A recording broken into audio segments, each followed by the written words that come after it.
con nosotros.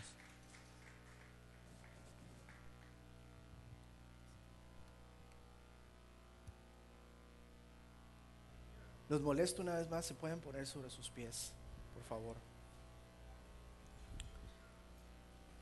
Antes de entrar a lo que es la enseñanza de esta mañana,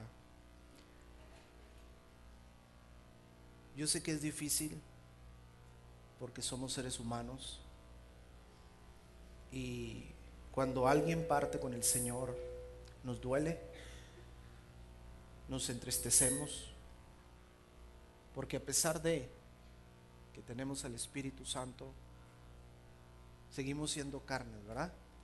Seguimos siendo hombres y mujeres y nos duele. Pero hay una promesa de Dios en su palabra. Él prometió vendar nuestras heridas. Él prometió sanar nuestras dolencias. Y yo quisiera en esta mañana orar de esa manera a favor de esta congregación. Son una familia y lo van a sentir durante estos días, más la familia. Pero ustedes como iglesia somos una familia en Cristo y sentimos esos momentos. Yo estoy convencido que si oramos a Dios en esta mañana, que Él venga a sanar, a vendar nuestras heridas, Él lo va a hacer. Una de las cosas que se usaba en el Antiguo Testamento para sanar las heridas de las ovejas era el aceite.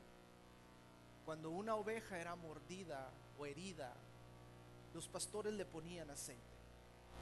Y el Espíritu Santo, uno de los símbolos del Espíritu Santo es el aceite. ¿Por qué no le permitimos a Él en esta mañana que Él venga a sanar nuestras heridas y nos ayude, que nos dé fuerzas para estos días que viene, enfrentar con la ayuda del Espíritu Santo lo que venga hacia adelante? ¿Quiere cerrar sus ojos ahí donde está y levantar sus manos de una manera especial a Dios y decirle: Espíritu Santo, aquí estamos, aquí está fortaleza, aquí está la familia tuya, Señor. Estamos unidos en esta mañana porque te amamos, Señor, te adoramos, pero también tú sabes, Señor, que los acontecimientos que suceden en nuestra vida como hombres y mujeres nos duele. Tú nos diste emociones y nos diste sentimientos, pero también, Señor, en esos sentimientos y esas emociones muchas veces están mezclados con el gozo. Pero yo te pido de una manera especial, Espíritu de Dios, que tú vengas a derramar ese aceite de tu Santo Espíritu sobre cada corazón y sobre cada vida, Señor. Especialmente por la familia Espino, Señor, que mi hermano partió para estar contigo. Él está alegre, él está contento, pero aquí hay hijos, hay hijas, tal vez una esposa, Señor, tal vez nietos. Yo no conozco por completo a la familia, pero yo los pongo en tus manos. Y yo declaro en el nombre poderoso de Jesús que tú vas a extender ese aceite y vas a derramar ese aceite sobre la familia Espino y sobre Fortaleza en esta mañana, Señor. Ayúdanos a serte fiel a ti en todos los aspectos de nuestra vida, para estar preparados para cuando llegue ese día, Señor, y enfrentarnos contigo cara a cara, Dios. Ahora te pido, ven a sanar nuestras heridas, ven a vendar esas heridas con aceite, Señor. Y te pido también la fortaleza de tu Santo Espíritu para esta congregación, especialmente por los pastores que están al frente de esto, Señor. Que tú les sigas dando fuerzas nuevas a mis hermanos Cordero, que tú los abraces y que tú, Señor, les des la fuerza para ayudar, Señor, a la congregación. Ahora también te pedimos que sea tu palabra lo que venga a hablarnos a lo más profundo de nuestro corazón y de nuestra vida. Te pedimos que tú nos hables, precioso Espíritu Santo. Nos hacemos un lado para que tú hables con poder y autoridad en esta mañana a esta preciosa congregación. Señor, muchas gracias por todas las cosas que tú has hecho en nuestras vidas. En el nombre poderoso de Cristo Jesús te lo pedimos y te damos muchas gracias, Señor. Amén y amén. Gracias, Señor.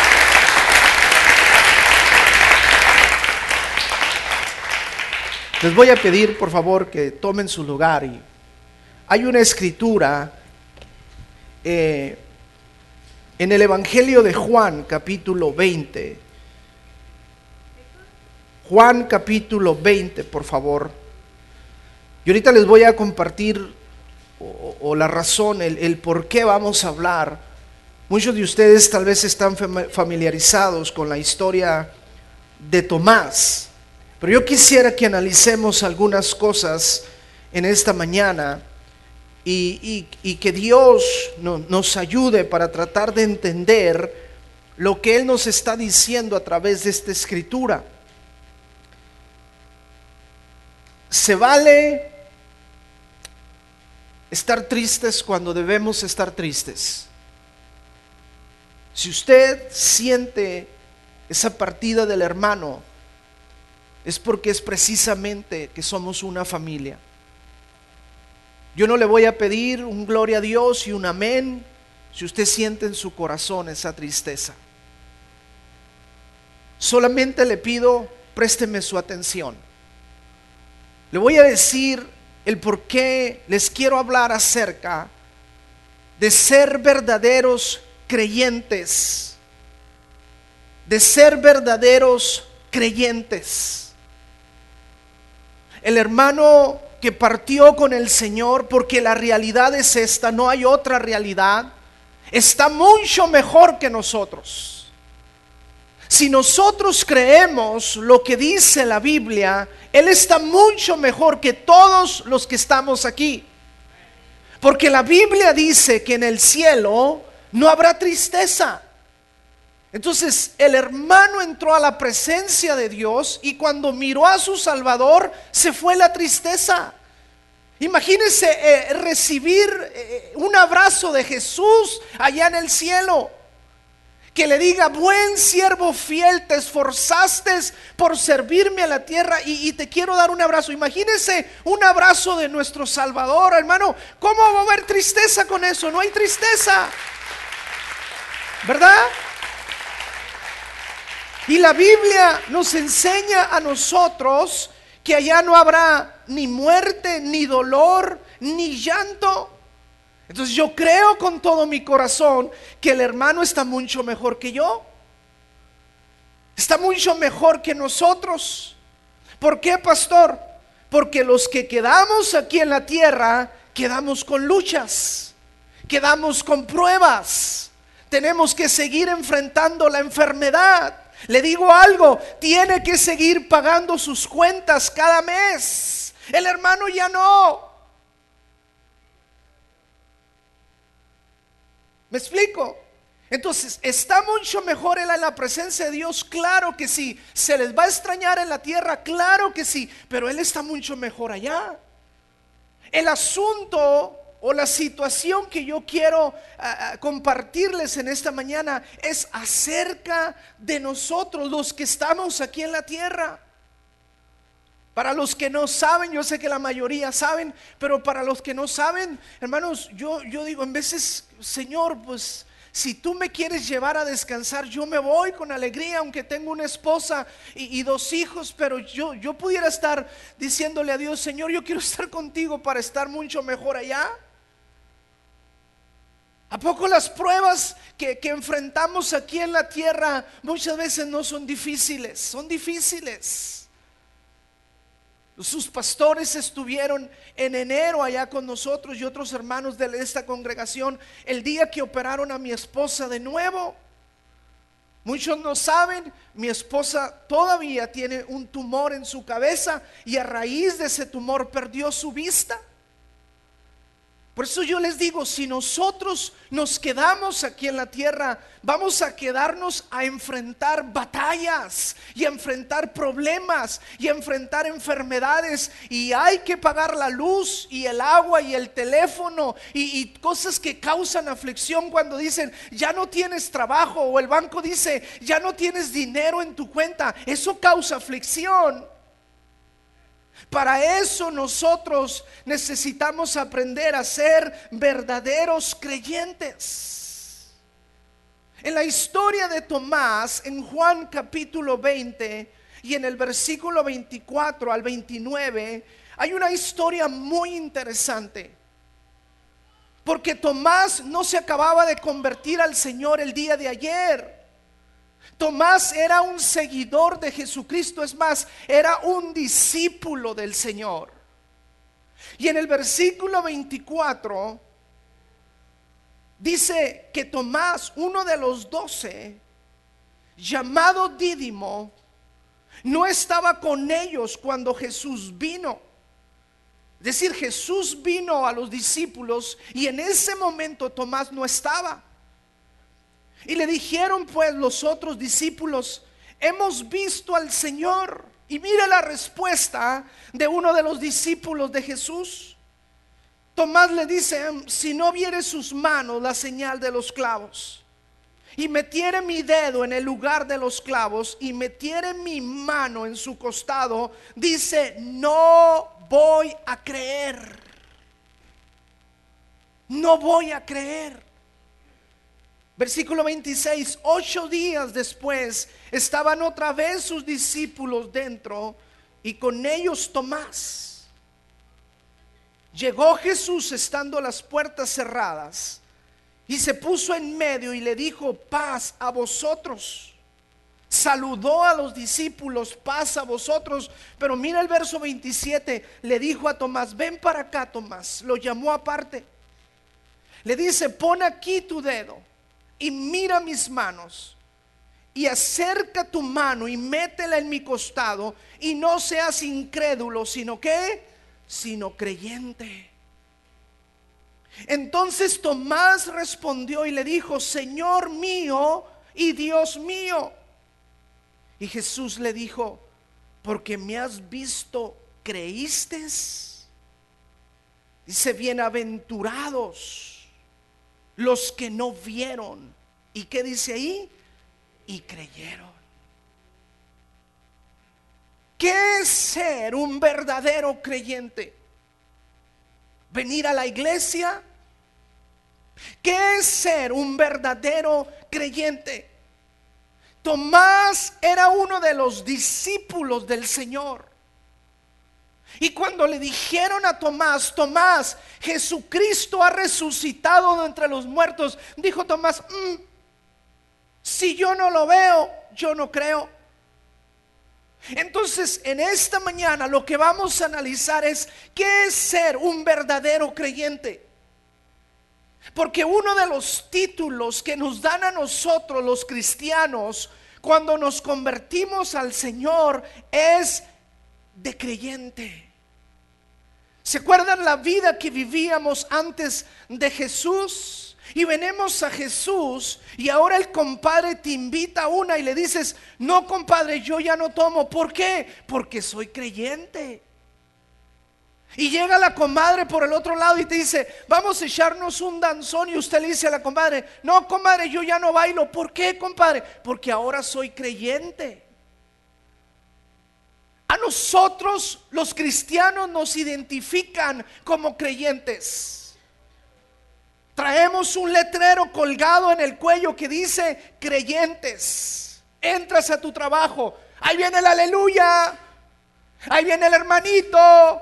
Otros dicen: ahí viene el creyente. Te dan una identidad a ti, te cambian de nombre y te dicen: ahora eres creyente. Pero la pregunta para analizar en esta mañana es esto: ¿qué es un verdadero creyente? ¿De dónde viene la palabra creyente? El diccionario popular dice que creyente es alguien que cree. Pero la palabra que usó Jesucristo cuando le dijo a Tomás: no seas incrédulo, sino creyente, significa esto. Escúcheme bien. Esa palabra creyente significa convencidos mediante argumentos. Convencidos mediante un argumento. Quiere decir que todos los que nos llamamos creyentes fuimos convencidos no porque un pastor nos lavó el cerebro. Fuimos convencidos no porque alguien nos invitó a la iglesia. El verdadero creyente tiene argumentos en su vida para decir: yo voy a creer, venga lo que venga y pase lo que pase. Yo tengo el argumento de que Cristo vive y no me muevo hasta que Él obre el milagro sobre mi vida. Esa palabra creyente también significa confiar fielmente en la verdad. Esa palabra tiene la idea de no creer en qué, sino en alguien. Mira la diferencia. El creyente ya no creemos en qué. Los creyentes creemos en alguien. Y le tengo buenas noticias en esta mañana.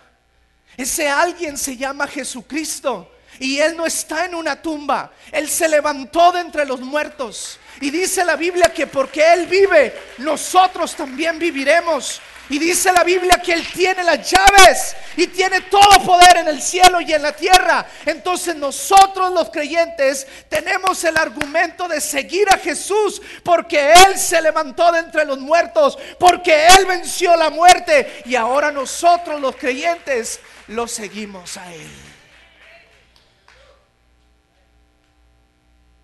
Surge una pregunta: ¿somos en realidad creyentes? Analice esto.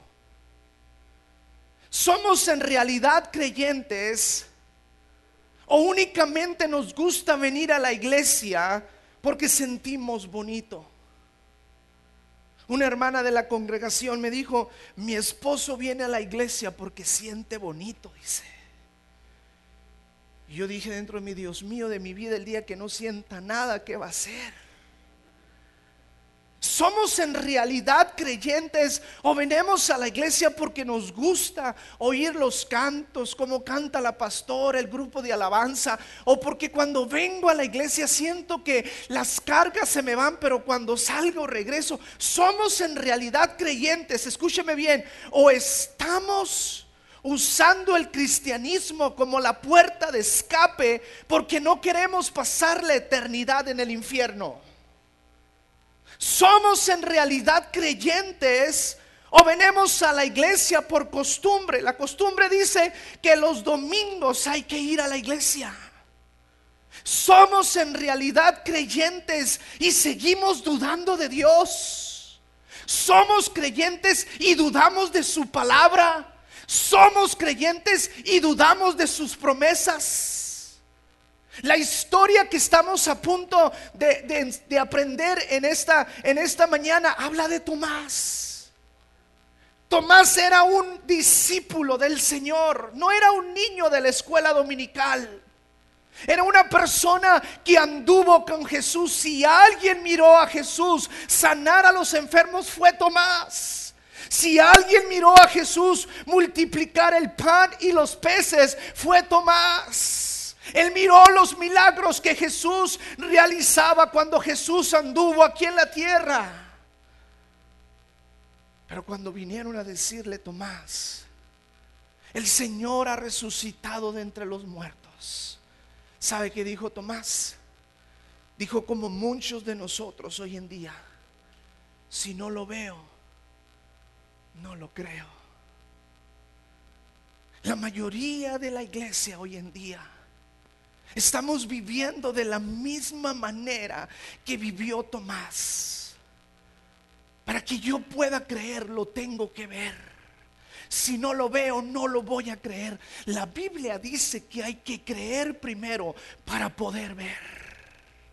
La Biblia nos ordena a nosotros a vivir por fe. Esa es la idea de Dios, que usted y yo vivamos por fe, creyéndole a Dios, a su palabra y a sus promesas, y moviéndonos en esa dirección de decir: aunque yo no lo esté mirando, yo sé, porque sé que Dios lo va a hacer, que Dios me lo va a dar. ¿Por qué? Porque he creído en un Dios todopoderoso. ¿Verdad que sí? Mire, no pierda la historia de Juan 20. Esto nomás para meterle un poquito más de carnita a la enseñanza. Este problema, hermanos, estuvo también en el Antiguo Testamento. Yo le voy a ser sincero, yo me catalogo un creyente, pero todavía sigo dudando. Me catalogo un creyente y todavía sigo dudando esta poderosa palabra. No puede ser. ¿Cómo va a ser posible? Dios no miente. Dios no te ha mentido en tu palabra. A lo mejor ahorita no entiendes la circunstancia que estás viviendo. Después la vas a entender. Dios es fiel a sus promesas. En el Antiguo Testamento Dios tenía el mismo problema con el pueblo del Señor. En el Salmo 78, sin perder Juan 20, si usted quiere ir ahí, si no yo se lo leo. Pero en el Salmo 78, en el verso 17, Dios, hermanos, está reprochándole a su pueblo su infidelidad. Le está reprochando su incredulidad. Porque dice el verso 17 en el Salmo 78, dice: pero aún volvieron a pecar contra él, rebelándose contra el Altísimo en el desierto. Verso 18 dice: pues tentaron a Dios en su corazón, pidiendo comida a su gusto. Y hablaron contra Dios diciendo: ¿podrá poner mesa en el desierto? Mire la incredulidad del pueblo de Israel. ¿Podrá ese Dios que nos abrió el mar rojo, podrá ponernos mesa en el desierto? Verso 20 dice: he aquí ha herido la peña y brotaron aguas y torrentes inundaron la tierra. Y luego dice: ¿podrá dar también pan? ¿Dispondrá carne para su pueblo? Por tanto oyó Jehová y se indignó, y se encendió el fuego contra Jacob, y el furor subió también contra Israel. Dice: por cuanto no habían creído a Dios, ni habían confiado en su salvación. El problema de la incredulidad no comienza con Tomás. El problema de la incredulidad comenzó desde el Antiguo Testamento. Si a alguien se podía colgar un título de creyente en el Antiguo Testamento, no eran los egipcios, ni eran los filisteos. Era el pueblo de Israel. Ellos habían visto a Dios hacer cosas gloriosas, pero ahora están dudando de aquel que les abrió el mar rojo con poder, de aquel que les había abierto el río Jordán con poder. Dice la Biblia que cuando ellos caminaban de día, una nube los dirigía, y en la noche una columna de fuego los dirigía. A ese Dios ahora ellos están teniendo incredulidad. Le voy a decir algo, iglesia. La manera de Dios y la manera correcta de vivir la vida cristiana es creyéndole a Dios. Aún en los momentos más oscuros de nuestra vida, aunque tú tengas confusión en tu mente, tú y yo podemos decir: Señor, yo no entiendo lo que estás haciendo, pero seguiré creyendo en ti. Si ustedes se fijaron, cuando Tomás fue incrédulo, no llegó el Señor y le aplaudió. No le dijo: bravo Tomás, qué bueno que no creíste, te felicito, esa es la manera correcta de vivir. No, Dios quiere que nosotros seamos creyentes. ¿Quién te convenció a ti de seguir a Jesucristo? ¿El pastor? ¿O tuviste una experiencia verdadera con el Cristo poderoso? ¿Quién te convenció a ti de seguir a Jesucristo? ¿Tu compañero de trabajo?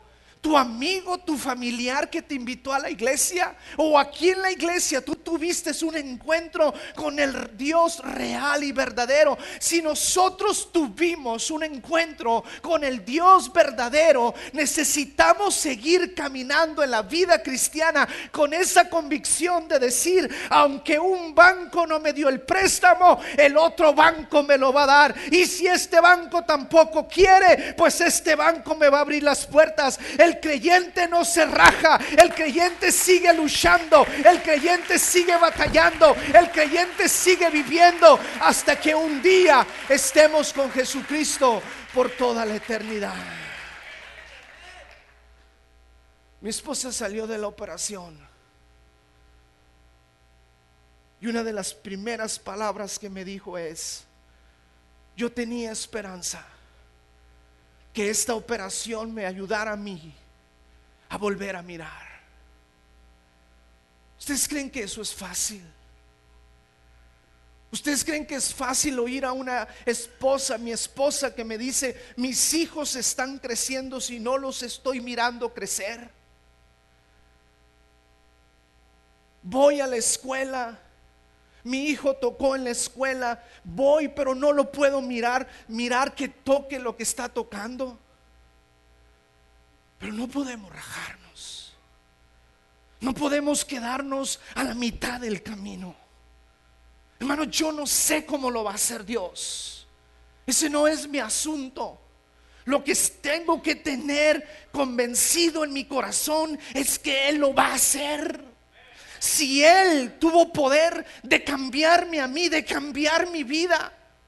Si usted me hubiera conocido antes de que Cristo estuviera en mi corazón, no me creyera que yo puedo estar aquí al frente delante de ustedes. Si Él lo hizo en mi vida, es porque Él es todopoderoso y no voy a dudar a la mitad del camino. Necesitamos seguir creyéndole a Dios con todo nuestro corazón, con todas nuestras fuerzas. Te digo, si tú estás enfermo, sigue creyendo en este día que Dios sigue sanando a los enfermos. Él es poderoso para obrar milagros sobre nosotros. ¿Por qué es bien importante creer? Escúcheme bien. El creer nos va a llevar a nosotros a recibir nuestro milagro. El momento que tú creas es la puerta que te llevará a recibir tu milagro. Quiero invitarlos, por favor, a una escritura más. Mateo capítulo 9. Algunos lo van a buscar en su Biblia, otros lo van a leer en la pantalla. Mateo capítulo 9. ¿Esta agua es mía, pastor? Sí. ¿Es bendita?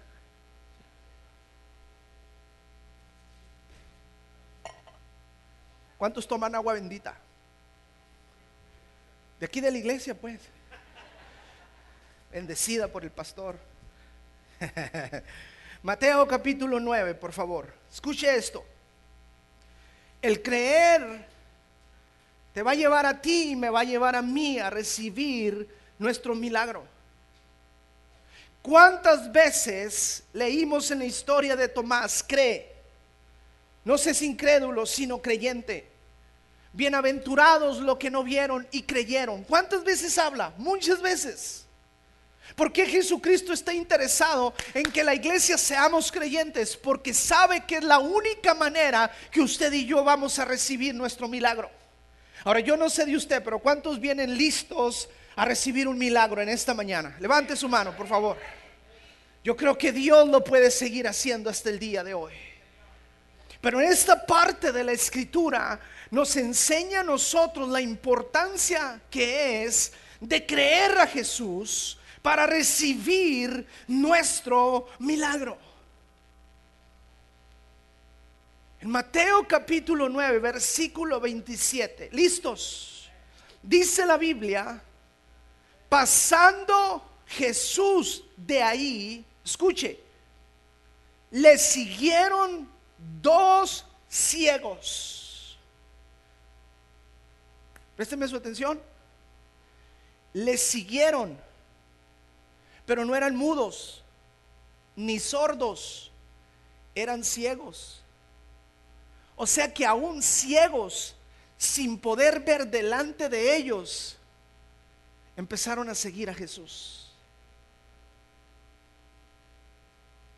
¿Sí? Y dice la Biblia que empezaron a dar voces y empezaron a decir: ten misericordia de nosotros, hijo de David. Ojo a lo que sigue. Versículo 28. Dice: y llegado a la casa. ¿A dónde? A la casa. llegado a la casa, note bien eso, dice, vinieron a él los ciegos. Y la pregunta de Jesús fue esta. Escuchen, ¿creen? ¿Creen? ¿Creen? Aquí no se trata de que vas a la iglesia, aquí se trata de ¿crees? Jesús le preguntó a estos ciegos, ¿creen ustedes? Note la importancia de ser un creyente. ¿Creen que yo puedo hacer esto? Jesús mismo. ¿Que acaso Jesús no sabía el poder que había en él? ¿Por qué pregunta? ¿Ustedes creen que yo puedo hacer esto? Y ellos le dijeron, sí, Señor. Dice, entonces les tocó los ojos diciendo, conforme a vuestra fe os sea hecho. ¿Alguien tiene un control remoto de la televisión? Nadie se trajo el control de la televisión. Un teléfono, alguien préstame un teléfono, algo. Préstame este, mijo, préstame este. Ahorita te lo doy. Escuche esta historia, Ricardo, porque no eran sordos, no eran mudos, no podían ver,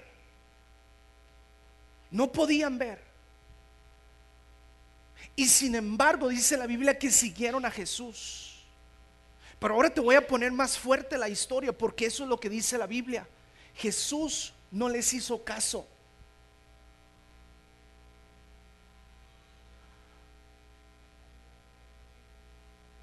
Lo empezaron a seguir desde Tucson y Jesús vivía en Phoenix. Bueno, mejor al revés. Lo siguieron desde Phoenix y Jesús vivía en Tucson.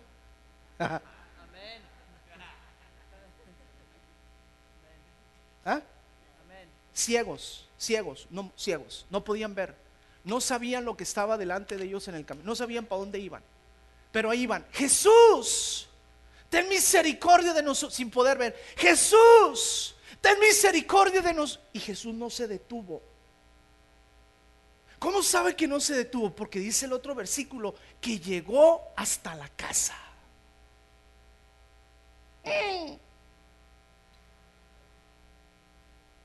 ¿Qué hace usted cuando le clama al Señor una vez y Dios no le contesta?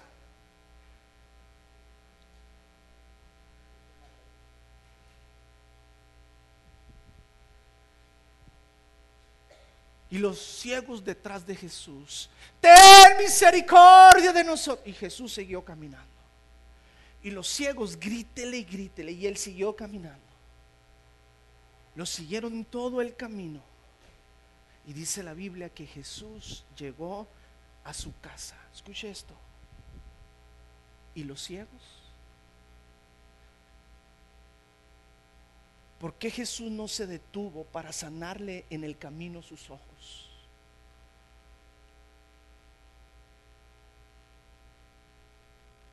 Quiero que usted analice eso. Ahí van siguiendo a Jesús. Jesús, ten misericordia. El Señor sabía que no podían ver. Y todavía llegó el Señor y llegó a su casa. Déjeme utilizar un Jesús moderno. Se puso en el Lazy Boy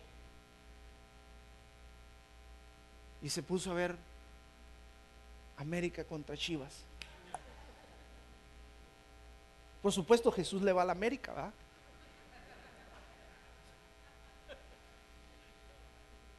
Y ahí está bien entrado.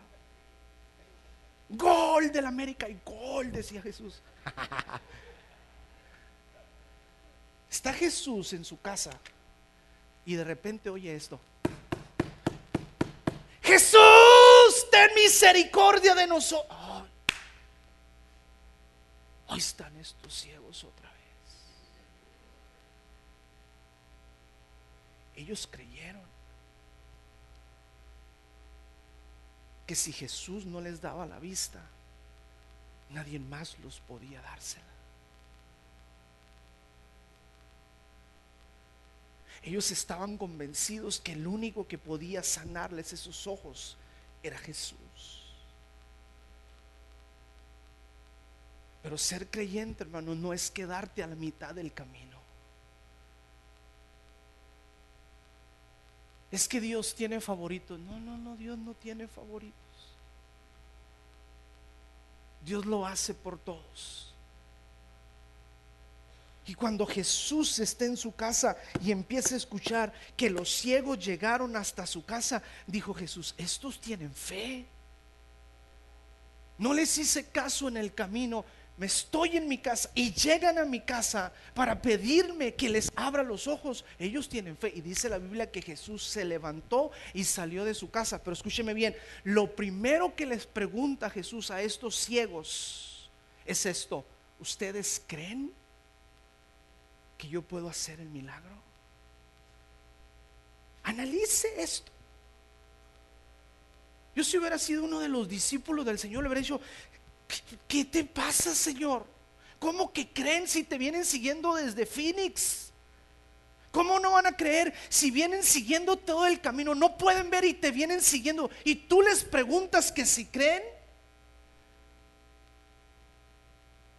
Pero lo más importante para Jesús es ver la fe que está en nuestro corazón para poder el obrar el milagro sobre nuestra vida.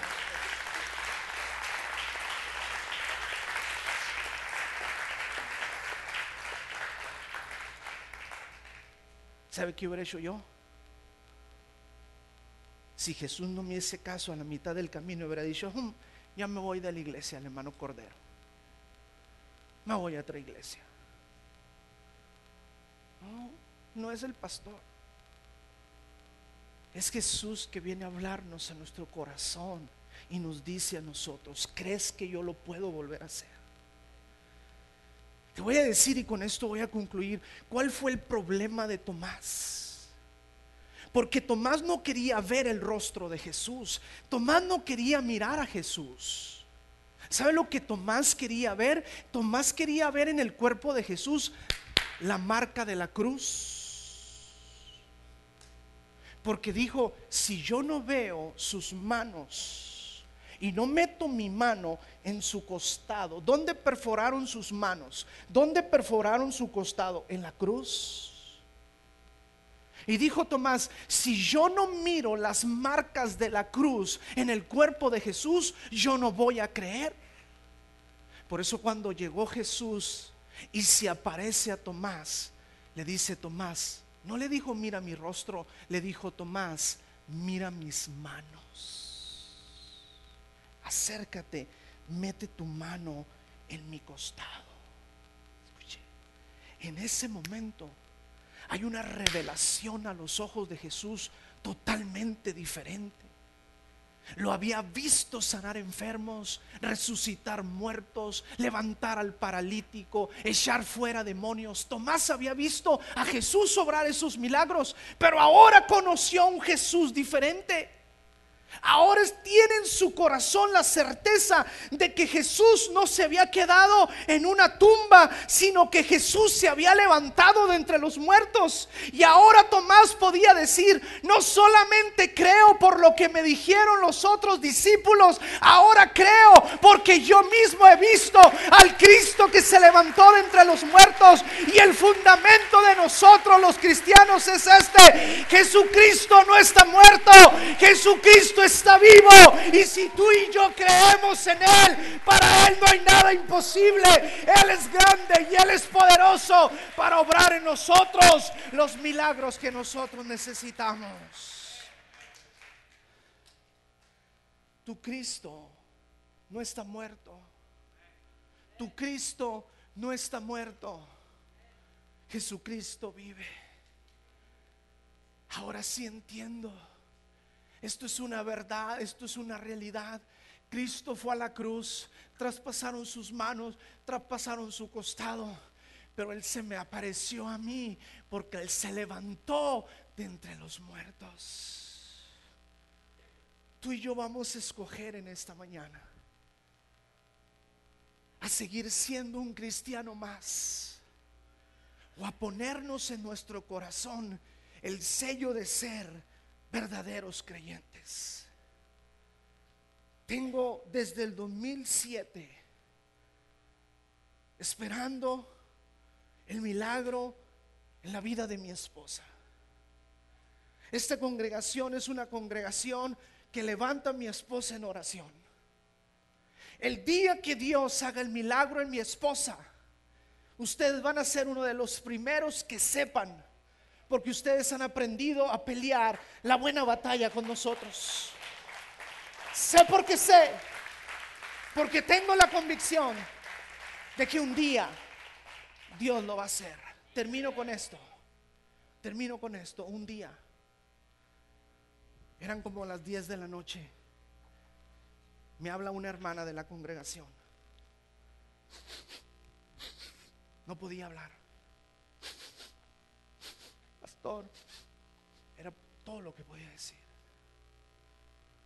Dijo: tengo un primo a quien quiero mucho, a mi primo. 19 años tenía en ese tiempo. Dice: me acaba de hablar su mamá, estando jugando él y un amigo con una pistola que pensaban que no tenían balas, se la puso en la cabeza y jaló y tenía una bala. Se lo llevaron a emergencia al hospital de la universidad. ¿Puede ir a orar? Y dijo: vamos. Yo fui. Eran como las 10:30 de la noche. Hermanos, cuando yo llegué al hospital, estaba papá y mamá en un rincón, así los dos, llorando. Y la familia se reunió porque los doctores le dijeron: hagan planes desde ahorita para el funeral. Estaban hablando de hacer planes. Estaban llorando, estaban tristes. Cuando yo llegué al hospital, ya estaba la hermana de la iglesia. Le pidió permiso a los papás. Les dijo: él es mi pastor. Tía, ¿me deja por favor que mi pastor vaya a orar? Y le dijo: sí. Hermanos, cuando yo entré y miré a ese joven, 19 años, su cabeza estaba como 3 veces más grande, hinchada. La almohada, la sábana, la colcha llena de sangre. Y los doctores dijeron: no va a pasar, no va a vivir. Yo no lo toqué, pero sí extendí mis manos y yo le dije: Señor Jesucristo, 19 años, esa fue mi oración. Tiene 19 años, Señor, dale a la oportunidad que él viva. Me fui, solo se oía cosas de qué vamos a hacer, qué no vamos a hacer, dónde lo vamos a... Empezaron a hablar de esa manera. Hermanos, Dios hizo un milagro extraordinario en ese joven. A la semana salió de cuidados intensivos. Los doctores estaban sorprendidos, la familia estaba sorprendida de lo que Dios había hecho en la vida de ese joven. La historia más corta es así: no murió. Este joven vive hasta el día de hoy. Sus primeros meses fueron meses de recuperación, su cuerpo y todo, pero este joven vive. Yo recuerdo mirarlo entrar por la puerta de la iglesia. Entró y yo dije: Señor, ese es testimonio de tu grandeza, es un testimonio de lo que tú puedes hacer. ¿Por qué te digo esto? Porque cuando los doctores no dan esperanza, cuando el abogado no da esperanza, cuando un psicólogo no da esperanza, mi Cristo sigue teniendo esperanza para nuestros problemas. ¿Qué es lo que tú y yo necesitamos? Necesitamos ser verdaderos creyentes, creerle a Jesús con todo nuestro corazón. Que de este domingo en adelante digamos: no solamente voy a ir a la iglesia por costumbre, voy a ir creyendo que Jesús va a hacer cosas extraordinarias sobre mi vida. Amén y amén. Pónganse sobre sus pies.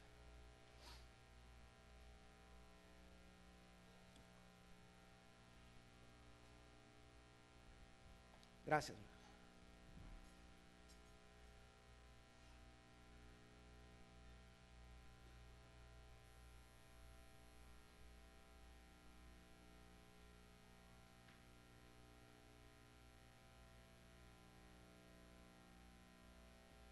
Dios va a empezar a soltar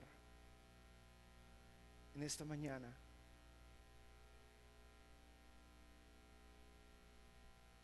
Sobre algunos de ustedes, Dios empieza a soltar un manto diferente de sabiduría y de entendimiento, de revelación en su palabra.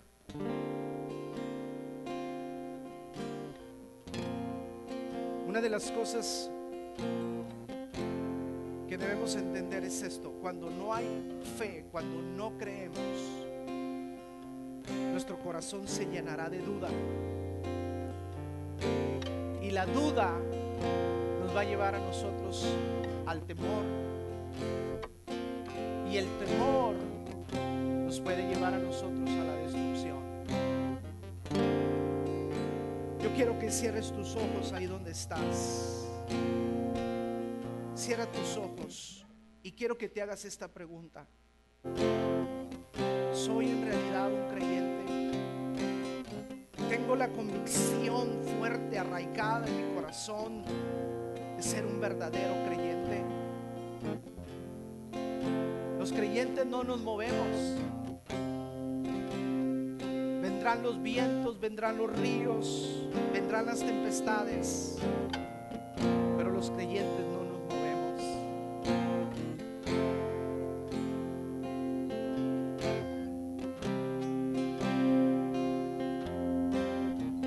Algo se suelta: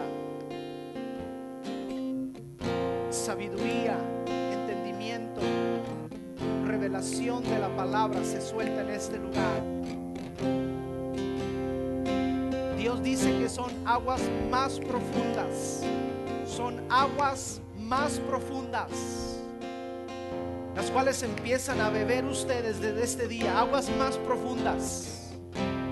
Dios te lleva a aguas más profundas. Esas aguas profundas son revelación de la palabra en tu espíritu, son joyas a tu espíritu, a tu alma, que el Espíritu Santo está trayendo en estos momentos. Vas a empezar a mirar la palabra de Dios de una manera diferente. Vas a empezar a comprender la palabra de Dios de una manera diferente. Son joyas, joyas que Dios da a la iglesia, joyas que Dios empieza a desatar en esta mañana. Ahora yo quiero que seamos sinceros y yo quiero orar por todos aquellos que hemos dudado de las promesas de Dios, por todos aquellos que hemos dudado de la palabra de Dios. Si tú eres uno de los que has dudado, de los que no has creído en el momento que deberías de creer, quiero que dejes tu silla y vengas aquí al frente. Queremos orar por ustedes. Necesitamos ser creyentes. Yo he dudado, no lo digo con orgullo, lo digo con tristeza, pero yo he dudado. Pero yo le he dicho a Dios: Dios, ayúdame, ayúdame, ayúdame a creer a tu promesa y a creer a tu palabra. Si tú has dudado alguna vez de las promesas de Dios, sal de tus palabra de oración. Si tú estás en medio de una circunstancia difícil, de algún problema, de alguna enfermedad, de algo que está haciendo llorar tu corazón, tu alma, deja tu silla y ven aquí al frente. De igual manera, queremos orar por ustedes. Queremos orar por cualquier necesidad, por cualquier problema, por cualquier cosa que te esté angustiando. Deja tu silla y vamos a tomar un momento en los altares.